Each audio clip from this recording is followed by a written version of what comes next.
So, hello mga loves. Good morning, magandang buhay. Ayan, na-miss niyo po ba si Ruby? So, this video for today guys is gagawa tayo ng ensaladilla. Check it out.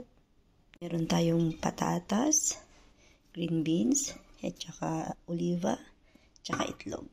So, lahat po ito guys is kailangan i-boil muna natin. And then, pagkatapos na silang i-boil, ikat natin siya ng maliliit. And, ayan nga, magbo-boil na po tayo ngayon ng patatas for 30 minutes. Ayan, tingnan po natin mamaya. Update ko kayo guys.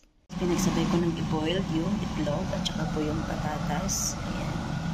At ngayon, tsaka ito kasi kailangan muna natin tanggalan yung dulo. So, tatanggalan ko muna yung dulo and then i-slice ko siyang maliliit and then papakulan din po natin. Ayan. Hindi po kami dito sa Spain guys. Naka-uniforme po kami. Ayan, kadalasan po sa amin ng mga nanay dito is naka-uniforme. Ayan. Hindi po magandang buhay namin dito. Ganun lang din po. Kagaya lang din po sa mga normal na kasambahay or mga OFW sa iba't ibang bansa, iba't ibang lugar po sa mundo. So, ang kaibahan lang po natin dito sa Spain guys is medyo mas malaki yung sahod at saka mas dito, sumusunod sila sa oras. Tsaka mas gusto ko kasi dito kasi guys open sa lahat. So, parang ma-feel mo dito yung pantay-pantay yung pagtingin ng mga tao. Walang mahirap, walang mayaman. Tsaka yung mga amo po guys, ang mabait nila, super. Kasi nakatali tayo ngayon, and kung magtali, and kasi medyo malamig na dito. Pero, ayan, dito kasi sa loob ng bahay may heater kami, kaya itong sakit kasi kapag ganitong winter, ayan, dito sa bahay mainit, paglabas mais malamig.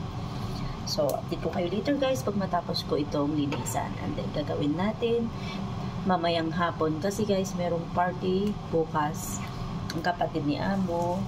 So, ganito talaga kami. Maga kami nagpe-prepare para hindi na masyadong hassle. Kasi kailangan ito ay malamig. So, see you later guys.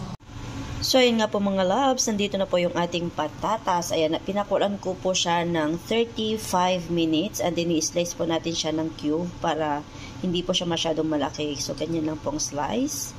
So, ayan, natapos na natin boiled lahat. So, tingnan natin yung iba. Ito na nga po guys, yung ating ensaladilla. Ayan, nasa ilalim po yung patatas. Ayan, kinat ko po lahat in cubes. Patatas, beans, ayan, may oliva, tsaka egg. So, ayan guys. Mamaya guys, titimplahan po natin siya ng homemade mayonnaise with egg and oil. And of course guys, lalagyan siya ng paminta at asin. So, ganun lang po kasimple. This is ensaladilla. Wow. So, kailangan muna natin siyang i-ref para po mas masarap at medyo mas tumiga siya ng konti. So, update ko kayo later guys after matimplahan. So, thank you so much everyone for supporting always Prissy Ruby's channels. Love, love, love!